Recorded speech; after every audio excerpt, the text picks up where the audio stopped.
Calais before, but just memories of that season with Calais when your first year at. Yeah,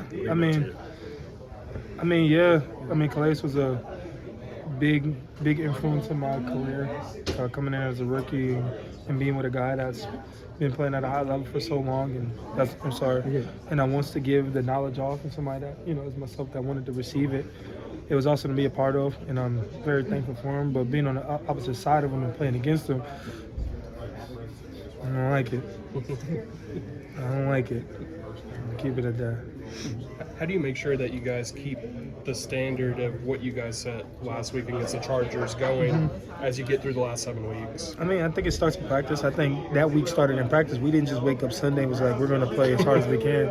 No respect, but it started in practice. And I think today we had a good focus. Coach Cohen took care of us today on, having us with hats, take care of our bodies so we can come out tomorrow and fly around. So that's a plus. But today was very focused. Guys was locked in. Guys were communicating. And guys are just doing what they were supposed to do. And so that's a good start to the week. And then come back tomorrow, get the game plan, practice fast, and correct the mistakes that we made in practice, move on to Friday, and so on. Tim Patrick said that Cohen's probably the most relatable head coach he's played for, and he's played for a bunch. But do you agree with that he's pretty relatable, and why? From your standpoint? Yeah, of course. He's very communicative. He definitely tells us the real every day, which I can respect, good or bad. Like I can respect somebody that's, as a man, giving me. I don't like sugarcoating. I like, point blank, and he gives it to you straight. And for me, I can do nothing but respect that. So when he talks with the conviction of when we lost or when we won, it's like, it's coming from the heart.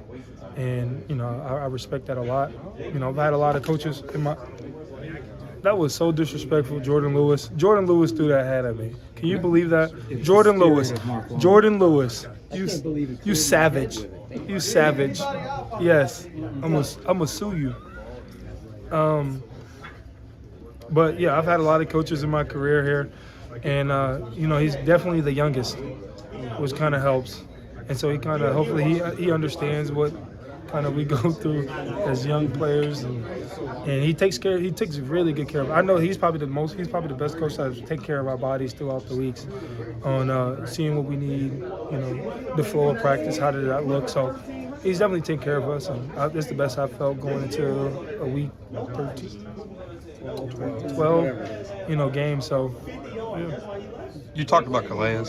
Now that you're one of the vets in the room for two young defensive ends, what was it like just for you, from your perspective, to see them kind of make the plays they did on Sunday when you went back and watched the film? Yeah, it was awesome, man. Because I see the hard work they put in every single day.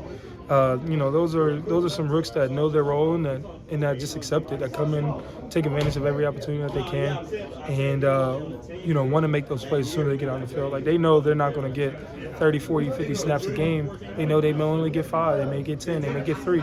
That every opportunity they do get out there, they're going to make the best of it, and it's showing. So hopefully they continue to play more, and we get a good, better rotation going to get them to play in and play fast, physical, and really like they always done. Would you even want to play as long as Clay? If I'm getting paid. and I have vet days like he has. I don't think Clay's practice anymore. You know what I'm saying? So, yeah, I would definitely do it. I don't know. My wife would want me to. 17 a year? About 17 days a year?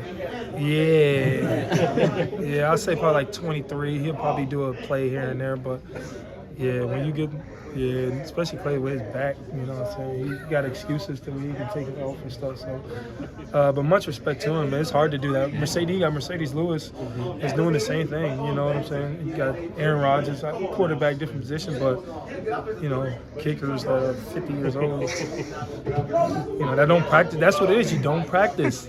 Are you surprised he's still playing? No, man, the conversations that we've had when he was here about what he wants at this point in his career, he wants to see his kids, watch him play, to be out there when he makes the Pro Bowl, when he is all pro, when he's around the guys, being in the locker room. Like, those are the memories that he wants his kids to have. And, his son's old enough to not kind of start to be around the guys and understand what he does. And I know Calais is living that up right now. Is there one singular thing that you still have for Calais in your mind sometimes when you're working out or practicing anything? I mean, is there anything that he taught you that Okay. Yeah, man. I remember he was wearing that weird, Brent. It was getting me a little bit. But it could be me. I'm the problem. I was on your wavelength there, Brent. He took it weird too. Yeah. But no, I got what you're saying at the end of the day.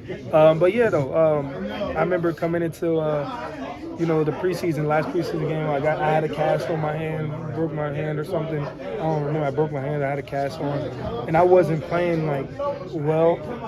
And he kind of sensed that about me going into that game. And then I remember just sitting on the bus. He looked back at me and was just like, John, if you was a dog in college, you can be a dog in the league. And then it took those words to realize, damn, you're right. And then I just went crazy that game, and then that kind of propelled me to the rest of the season. Starting against Kansas City, knowing I'm going to whoop the guy, Eric Fisher, or whoever the tackle was. And I went out there and proved it.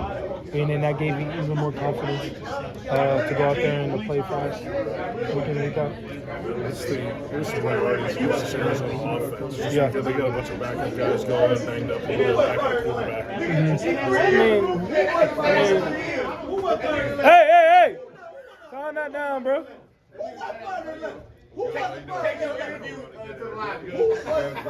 The disrespect. No respect. You got the sack record and everything. No respect. They don't love me here. But you see, they quiet down. Ask that question again. I'm sorry. Arizona offense. Okay, yeah, I got priorities you. this week. Stop the run. Stopping the run. Obviously, they had 47 attempts, 47 completions out of 53 attempts. Which is very impressive, no matter win or loss. That's like Myles Garrett getting 5 sacks and losing a game. It's so impressive, but you know what I'm saying. So it's very impressive that you can be able to do that and complete as many passes. So we have to know how they did it, why they did it. It's weird because when I see it, I don't know if nobody else seen it, but when I first saw the tape on Sunday, I started watching it on Sunday, so I can kind of flush it all and get reset. It kind of reminded me of the Houston game. How they did their offense. It's like they were down, but they were still in the heavy personnel, still drop back passing. Still play action passing while they were down. They didn't truly get to full open, got to score, got to move the ball down the field until the last couple minutes of the fourth quarter. So we have to play sound football up to that point. If we're up by who knows how many, or if we're down, we have to play sound football until it's time to all right, now they're running the run. Now we can drop back. Now they're not chipping me because I'm expecting chips and runs. So I have to get my mind right and adapt to the calls that we're doing. And I kind of know it's going to be a fourth quarter game whenever I want to feel or in a 2-minute situation where it's I can pin my ears back and I can go win a one-on-one. You know what I'm saying? I know I'm probably not going to get those until 2 minutes or a full quarter. So being within the game plan, trusting what we're calling, and being in the right spot, dropping if I need to drop, rushing when I need to rush, stunting when I need to stunt. It's all important, and that's why we got to communicate and get on the same page.